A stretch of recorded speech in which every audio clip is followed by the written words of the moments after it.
बच्चों में आज चौथे इस समूह में सवेरे भी मैंने आपको बहुपद से रिलेटेड एक प्रश्नावली 2.2 का दूसरा प्रश्न हल करके आपको भेजा था वीडियो के माध्यम से समझाते हुए। इसमें मैंने दूसरे प्रश्न का पहला, दूसरा, तीसरा खंड अलग अलग तरह के तीनों खंड मैंने समझाए थे। शायद आपने वो वीडियो देख लिया होगा। उसके बाद मैंने बाकी 3 बचे हुए खंड को गृह कार्य के लिए आपको दिया था। केवल एक लड़का दिव्यांशु अधिकारी जिसने मुझे उसका हल भेजा है, और बच्चे ग्रुप में कोई अपनी प्रतिक्रिया व्यक्त नहीं कर रहे हैं। तो कल से बच्चों आप लोग अपनी अटेंडेंस भी देंगे ग्रुप में जैसे ही ग्रुप में आएंगे तो अपनी प्रेजेंट लिख देंगे। तो बच्चों इसी क्रम में मैं अब आपको विभाजन एल्गोरिथम के बारे में बता रहा हूँ। विभाजन एल्गोरिथम आपने 7th 8th छोटी कक्षा में पढ़ी हुई है। भाज्य बराबर भाजक गुणा भागफल धन शेषफल, या इसको अंग्रेजी में इस तरह से कहते हैं dividend is equal to divisor into quotient plus remainder. बच्चों यहाँ पर हम अब इसको बहुपद के रूप में पी एक्स, जी एक्स, क्यू एक्स और आर एक्स के रूप में लिखेंगे। इतना ही अंतर है। यदि पी एक्स और जी एक्स कोई दो बहुपद हैं जहाँ पर जी एक्स शून्य नहीं होना चाहिए, तो हम दो अन्य बहुपद क्यू एक्स और आर एक्स इस प्रकार प्राप्त कर सकते हैं कि पी एक्स बराबर G X into Q X plus R X. यहाँ पर पी एक्स जो है भाज्य है, जी एक्स भाजक है, क्यू एक्स भागफल है, आर एक्स रिमाइंडर है। यहाँ पर बच्चों आर एक्स बराबर 0 है, या हम कह सकते हैं आर एक्स की घात जी एक्स की घात से छोटी है। तो जब भी हमारी शेषफल की घात छोटी आ जाती है जिससे हम भाग दे रहे हैं भाजक से, तो वो हमारा शेषफल कहलाता है। इसे विभाजन एल्गोरिथम कहते हैं। बच्चों इसी विभाजन एल्गोरिथम पर आधारित है हमारी प्रश्नावली 2.3।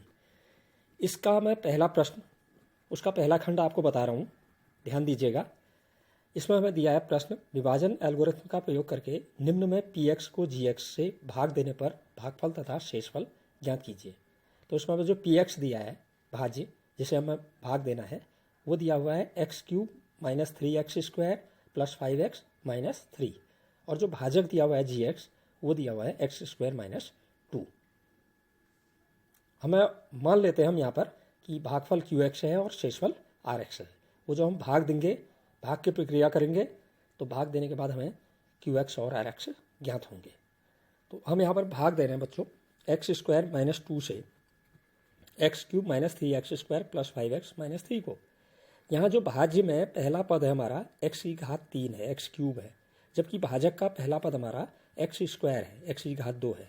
तो हमें भागफल में ऐसा पद लेना है जिससे भाजक के पहले पद को गुणा करके भाज्य का पहला पद मिल जाए। मतलब x² को हम किससे गुणा करें कि हमें x³ मिल जाए, वही पद हम भागफल में लिख देंगे।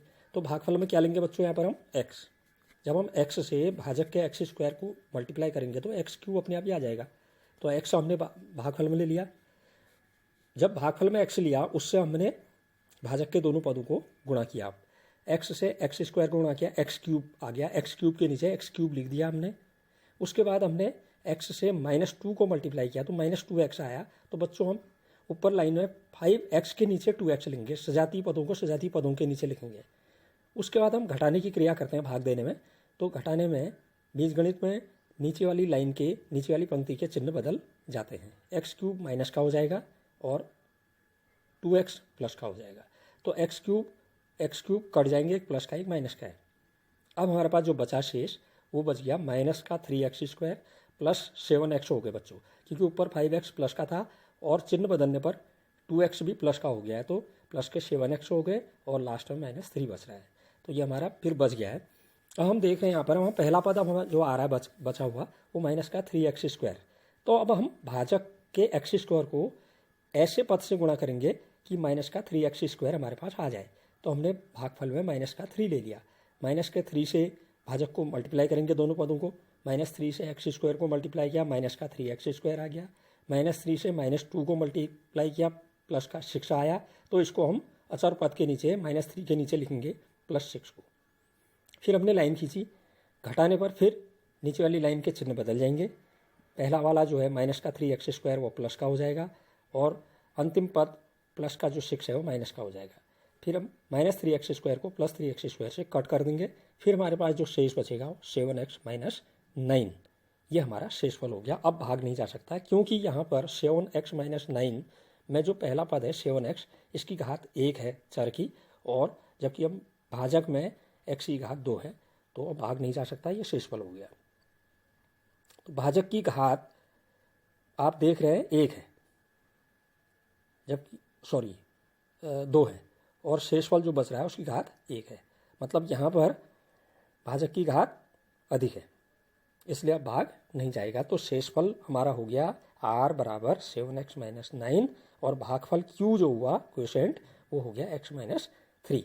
तो हम एक काम करेंगे, इन जो हमारे मान आए हैं शेषफल r और भागफल q जो आए हैं, और px हमें दिया हुआ है, gx हमें दिया हुआ है, इसे हम विभाजन एल्गोरिथम में रखेंगे।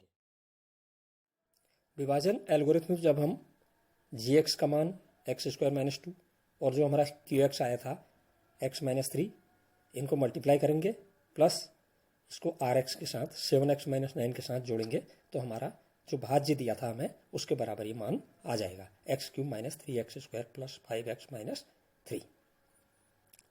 ठीक बच्चों, समझ में आया? ठीक है। लेकिन यहाँ पर मैं एक चीज़ बता दूँ, यदि gx जो भाजक है से px भाज्य को भाग देने पर शेषफल अगर शून्य आ जाता है, यहाँ पर तो हमारा 7x - 9 आया था, अगर शून्य आ जाता भाग देने पर लास्ट में, तो हम कहते कि gx px का एक गुणनखंड है।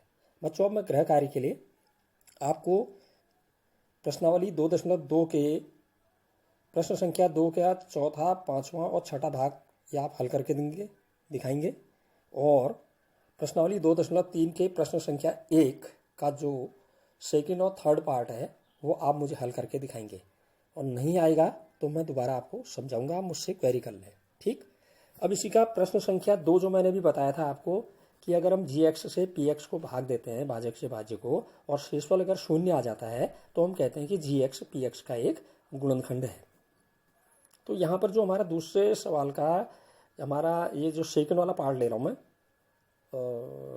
फर्स्ट छोड़ दिया मैंने क्योंकि फर्स्ट सरल है, सेकंड बता रहा हूँ, तो आप फर्स्ट को खुद बनाएंगे, फर्स्ट और थर्ड को, तो मैं सेकंड बता रहा हूँ, ध्यान दीजिए।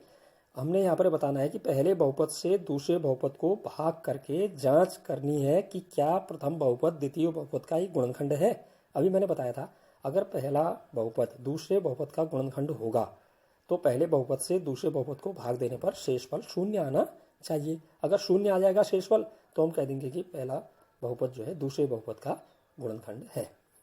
तो यहाँ पहला बहुपद जो हमें दिया हुआ है वो हमारा दिया हुआ है x² + 3x + 1, और जो दूसरा बहुपद दिया हुआ है वो दिया हुआ है 3x⁴ + 5x³ - 7x² + 2x + 2। तो भाग देते हैं, जैसे हमने पहले भाग दिया था अभी, x² + 3x + 1 से 3x⁴ + 5x³ - 7x² + 2x + 2 को भाग दे रहे हैं। सबसे पहले हमें भाज्य में 3x⁴ लाना है, जबकि भाजक का पहला पद x² है, तो x² 2 घात तो है ही, हमें 2 घात और चाहिए x की, और लेकिन साथ में गुणांक 3 भी चाहिए, तो हम भागफल में 3x² ले लेंगे। इस 3x² से पूरे भाजक को गुणा कर देंगे, तीनों पदों को। तो 3x² से x² गुणा किया, 3x⁴ आ गया, 3x⁴ के नीचे लिख दिया। 3x² से 3x को गुणा किया, 3 3 जा 9, x² से x मल्टीप्लाई हुआ x³, तो इसको 5x³ के नीचे लिख देंगे, प्लस 9x³। उसके बाद इसी 3x² से लास्ट पद, भाजक के लास्ट पद +1 से गुणा करेंगे, प्लस का 3x² आ जाएगा। फिर हमने लाइन खींची, घटाने पर नीचे वाली लाइन के चिन्ह बदल जाते हैं, पहला वाला माइनस, दूसरा भी माइनस, तीसरा भी माइनस हो गया। 3x⁴ से 3x⁴ कैंसिल आउट हो गया। अब हमारा ऊपर 5x³ प्लस के हैं, नीचे 9x³ माइनस के हो चुके हैं चिन्ह बदलने से, तो ये बच गया -4x³, और ऊपर माइनस के 7x² है, नीचे भी माइनस के 3x² हो गए, दोनों माइनस के हैं तो माइनस के ऐड होकर के माइनस के 10x² हो गए, और बच रहा था हमारा ऊपर लाइन में 2x + 2x और +2, ये भी हमने उतार दिया। अब हमें जो पहला पद लाना है -4x³ लाना है, जबकि भाजक का पहला पद x² है, हमें -4x³ लाना है। x की 2 पावर तो हमारे पास है ही, हमें एक x की 1 पावर और लेनी है, साथ में गुणांक -4 भी लाना है, तो हम भागफल में -4x लिख लेंगे और इस -4x से पूरे भाजक को गुणा कर देंगे तीनों पदों को। -4x से x स्क्वायर गुणा हुआ, -4x क्यूब, -4x से 3x प्लस का 3x मल्टीप्लाई हुआ, माइनस का 12x स्क्वायर, और -4x से +1 गुणा हुआ माइनस का 4x। फिर हमने लाइन खींची, नीचे वाली लाइन के चिन्ह बदल दिए, पहला प्लस का बन गया, दूसरा भी प्लस का बन गया, तीसरा भी प्लस का बन गया। 4x क्यूब ऊपर माइनस, नीचे प्लस का है, कट कैंसिल आउट हो गए, कट गए। अब माइनस के 10x स्क्वायर है ऊपर और नीचे प्लस के 12x स्क्वायर, प्लस के 12x स्क्वायर में से माइनस के 10x स्क्वायर सब्ट्रैक्ट हो गए, घट गए, तो 2x स्क्वायर बच गए प्लस के, और 2x ऊपर प्लस के हैं, नीचे 4x भी प्लस के हो गए चिन्ह बदलने से, तो ये प्लस के 6x हो गए और अंत में बच गया प्लस का 2, वो भी उतार दिया। अब बच्चों हमें लाना है शुरू में 2x स्क्वायर, जबकि भाजक में पहला पद x स्क्वायर है, तो हम उसको 2 से मल्टीप्लाई करेंगे, तो हम भागफल में प्लस का 2 ले लेंगे और उस 2 से भाजक के तीनों पदों को गुणा कर देंगे। 2 से x स्क्वायर गुणा हुआ 2x स्क्वायर, 2 से 3x गुणा हुआ 6x, और 2 से 1 गुणा हुआ प्लस का 2। फिर यह हमने 2x स्क्वायर के नीचे 2x स्क्वायर, 6x के नीचे 6x, 2 के नीचे 2 लिख दिया, नीचे वाली लाइन के चिन्ह बदल गए घटाने पर, माइनस माइनस माइनस। फिर ये तीनों कैंसिल आउट हो जा रहे हैं, 2x स्क्वायर से 2x स्क्वायर, एक प्लस का एक माइनस का है, 6x से 6x, 2 से 2, तो शेषफल आ गया हमारे पास 0।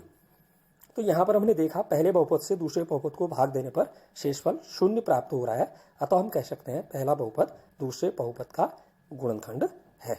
तो आप अब इसका पहला और तीसरा भाग स्वयं हल करके उसकी फोटो मेरे पास भेजेंगे।